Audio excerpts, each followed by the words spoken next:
হয়ে যাবেন, আপনার জীবনকে মাসুম বানাবে হবেন। আপনি কীরকম, আপনি আপনার মা থেকে মনে করবেন আজকে আমি জন্মগ্রহণ করেছি, আমি ভূমিষ্ঠ হয়েছি। ভূমিষ্ঠ হওয়ার পর কোনো গুণা থাকে না, গুণা থাকে না। তা আপনার জীবনটা সেভাবে গ্রহণ করে রমজানকে কী করবেন, স্বাগতম জানিয়ে সদরে গ্রহণ করবেন। সুবহানাল্লাহ। এরা হাজরিন, তবে একটা নিয়ম আছে, খেয়াল করেন। তবার নিয়ম হচ্ছে আপনি সর্বপ্রথম আপনি উজু করবেন, সুন্দরভাবে পাকসাপ হয়ে উজু করবেন। ফরজ গোসল হলে গোসল আদায় করবেন, সুন্নত জুমার দিন সুন্নত গোসল আদায় করবেন। তখন আপনি কী করবেন, উজু কালাম বানাইয়ে আপনি মসজিদের মধ্যে প্রবেশ করবেন।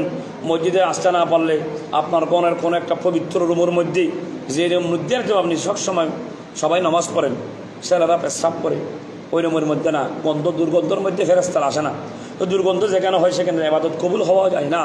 কারণ শুধু ওজুদ রহমাতুল লিল আলামিন মসজিদ শুধু হামারুজ জমিন, আল্লাহ যে পৃথিবীর জমিনকে তো পবিত্র করে দিয়েছে, মসজিদে পরিণত করে দিয়েছে। তো কতগুলো জায়গা আছে সেগুলো আমি আপনার কারণে পবিত্র হয়ে যাই। আমি ওখানে কেন করবো? আল্লাহ তো পবিত্র করে দিয়েছি জায়গাকে, যেখানে মধ্যে মহিলা আবর্জনা আছে সেখান থেকে আমরা দূরে থেকে আমরা নামাজের জন্য কী করবো, নামাজের একটা স্থান বানাবো। ঘরের মধ্যে 5 রুম থাকে, 10 রুম থাকে, 20 রুম থাকে, অনেক রুম। কিন্তু নামাজের জন্য অনেক ব্যক্তিরা যারা নামাজের রুমটা করে না, আমি মনে করি এটা ভালো কাজ করেননি। অনেক মার্কেট 20 তলা, আপনার 50 তলা, কিন্তু ইবাদত কেন নেই?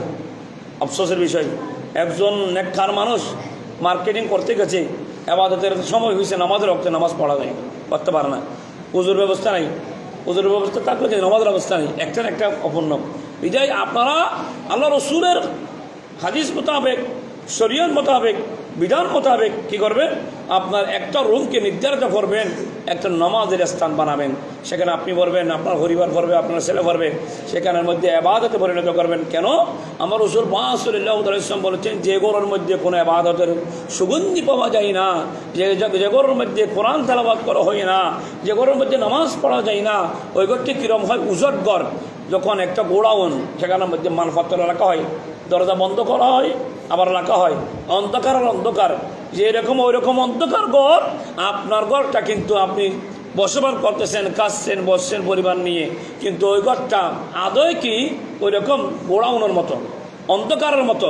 যখন আপনার ঘরকে আলোকিত বানাবেন কোরআন তেলাওয়াতের মাধ্যমে, হাদিস তেলাওয়াতের মাধ্যমে, নামাজের মাধ্যমে, জিকিরের মাধ্যমে, ওই ঘরটা আল্লাহর দরবারে একটা আল্লাহর ঘরের একটা ইবাদতের ঘর হিসেবে আল্লাহর দরবারে কবুল হয়ে যাবে। সুবহানাল্লাহ।